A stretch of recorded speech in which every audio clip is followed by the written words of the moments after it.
અમરેલી નગરપાલિકા ward number 10 માં door to door આમ આદમી પાર્ટીના ચૂંટણી પ્રચાર અભિયાનની શરૂઆત ધાર્મિક માહોલ અને આશીર્વાદ સાથે કરવામાં આવી છે।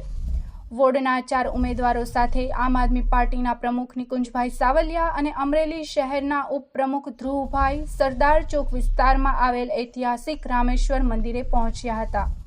અહીં સૌએ મહાદેવ અને હનુમાન દાદાના ચરણોમાં શીશ નમાવી આશીર્વાદ લીધા અને ચૂંટણી પ્રચારનો શુભારંભ કર્યો।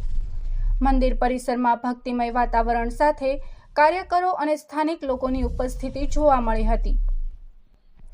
ધાર્મિક વિધિ પૂર્ણ થયા બાદ ઉમેદવારો ઘનશ્યામનગર વિસ્તારમાં જનસંપર્ક માટે પહોંચ્યા હતા, જ્યાં સ્થાનિક રહેવાસીઓ દ્વારા ફૂલોની માળા પહેરાવી તિલક કરી સન્માન સાથે ઉષ્માભર્યું સ્વાગત કર્યું।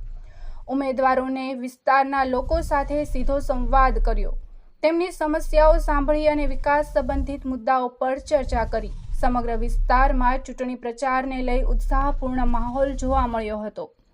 સ્થાનિક લોકો તરફથી મળેલ પ્રતિસાદથી ઉમેદવારોમાં પણ આત્મવિશ્વાસ જોવા મળ્યો અને વોર્ડ નંબર 10 માં જનસમર્થન મળતું હોવાનો અણસાર પણ મળ્યો હતો।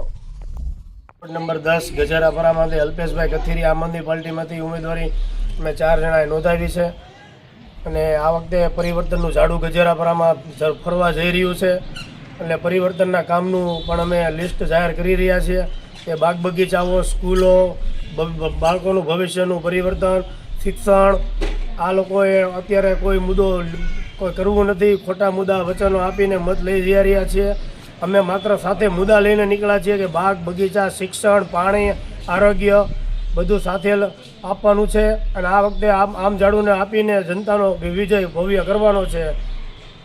અત્યારે ડોર ટુ ડોર પ્રચારમાં નીકળ્યા, કેવો માહોલ છે લોકોનો? અત્યારે લોકો અમને આવકારી રહ્યા છે, નવી પાર્ટીને બહુ આનંદ ખુશી મળી રહી છે, બધા આવકારી રહ્યા છે અને જોરશોરથી પણ મત આપવાનું વાત કરી રહ્યા છે અને ભાજપ કોંગ્રેસને બંનેને ઝાકરો આપવાની વાત પણ કરી રહ્યા છે।